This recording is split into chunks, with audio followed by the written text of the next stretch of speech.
అందరికీ నమస్కారం. Welcome to my channel. మా ఛానల్ కనుక ఫస్ట్ టైం వచ్చినట్లయితే నచ్చితేనే సబ్స్క్రైబ్ చేసుకోండి. ఈరోజు రెసిపీలోకి వెళ్ళినట్లయితే పర్ఫెక్ట్గా ఇంట్లో ఉన్న వాటితోటి బేకరీ స్టైల్లో ఎటువంటి కలర్ షేడ్ అవ్వకుండా కేకుని ఫ్లఫీగా ఏ విధంగా చేసుకోవాలి అనేది మీతో నేను షేర్ చేయబోతున్నాను.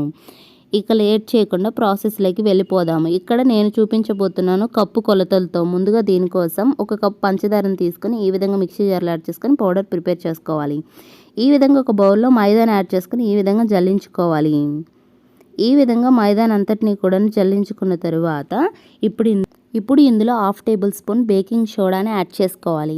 అలాగే 1 టేబుల్ స్పూన్ బేకింగ్ పౌడర్ని యాడ్ చేసుకోవాలి. బేకింగ్ సోడా అనేది తక్కువగా యాడ్ చేసుకోవాలి. ఎక్కువగా యాడ్ చేసుకుంటే అలాగే చేదు వచ్చే ప్రమాదం ఉంటుంది. అలాగే కలర్ షేడ్ అవుతుంది కాబట్టి చూసుకొని ఈ విధంగా యాడ్ చేసుకొని జల్లించుకున్న తర్వాత షుగర్ పౌడర్ని కూడా ఈ విధంగా యాడ్ చేసుకొని బాగా జల్లించుకోవాలి. ఇప్పుడు అదే విధంగా 2 ఎగ్స్ని తీసుకొని కట్ చేసుకోవాలి. ఈ విధంగా ఒక మిక్సీ జార్లోకి ఎగ్స్ని తీసుకుంటూ అలాగే ఒక 1/2 బౌలు నూనెని తీసుకోవాలి. ఈ విధంగా తీసుకొని ఈ విధంగా బాగా స్మూత్గా ఎగ్స్ని బీట్ చేసుకోవాలి. ఈ విధంగా బీట్ చేసుకున్నటువంటి ఎగ్ మిశ్రమాన్ని ఈ బ్యాటర్లో యాడ్ చేసుకొని అలాగే ఒక 1/2 table spoon vanilla essence add చేసుకొని బాగా మిక్స్ చేసుకోవాలి. మీరు గుర్తుంచుకోవాల్సిన విషయం ఏంటంటే బ్యాటర్ని ఎప్పుడూ ఒకే విధంగా కలపాలి. ఈ విధంగా కలుపుకున్న తర్వాత కన్సిస్టెన్సీని అడ్జస్ట్ చేసుకొని అలాగే ఒక 2 టేబుల్ స్పూన్ మిల్క్ని కూడా యాడ్ చేసుకొని ఈ విధంగా బ్యాటర్ని ప్రిపేర్ చేసుకోవాలి.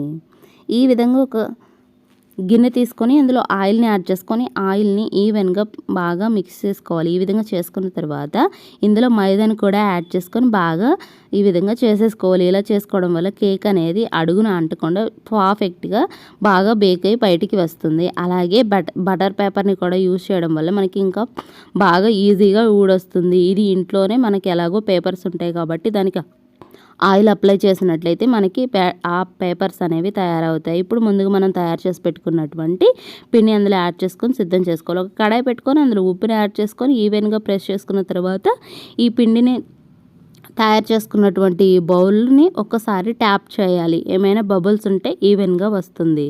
ఇప్పుడు ఇందులో ఉప్పు అనేది హీట్ అయిన తర్వాత ఒక ప్లేట్ పెట్టుకొని ప్లేట్ పైన ఈ బౌల్ని పెట్టుకోవడం వల్ల మనకి కేక్ అనేది ఈవెన్గా కుక్ అవుతుంది. అలాగే మనకి కేక్ అనేది కలర్ షేడ్ అవ్వకుండా పర్ఫెక్ట్గా కుక్ అవ్వడం జరుగుతుంది. చూసారు కదా, లాస్ట్ 5 మినిట్స్ మాత్రం మీరు ప్లేట్ని తీసేసి కుక్ చేసుకోవాలి.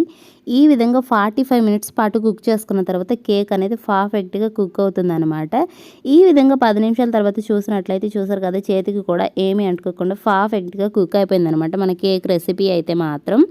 ఈ విధంగా తయారు చేసుకున్నటువంటి ఈ కేక్ని వేరే ఇంకొక బౌల్లోకి ట్రాన్స్ఫర్ చేసేసుకొని ఈ పేపర్స్ అన్నిటినీ కూడా తీసేయాలి. ఈ పేపర్స్ కూడా చాలా ఈజీగా రిమూవ్ అవుతాయండి. చూసారు కదా, మన కేక్ అనేది ఫ్లఫీగా ఎంత బాగా వచ్చేసిందో. ఇప్పుడు ఇది ఏ విధంగా ఉంది దీని టెక్స్చరు అలాగే దీన్ని ఏ విధంగా వచ్చింది అని చెప్పేసి మీతో నేను కట్ చేసి కూడా చూపిస్తాను. మీకు కట్ చేస్తుంటేనే అర్థమవుతుంది ఇది ఎంత ఫ్లఫీగా వచ్చింది అని చెప్పేసి. ఈ విధంగా మనం ఇంట్లో ఉన్న వాటితోనే ఈజీగా బేకరీ స్టైల్ కేక్ రెసిపీస్ అనేవి తయారు చేసుకోవచ్చు. అలాగే మీకు ఈ వీడియో నచ్చినట్టయితే ఒక లైక్ చేయండి. Thank you for watching.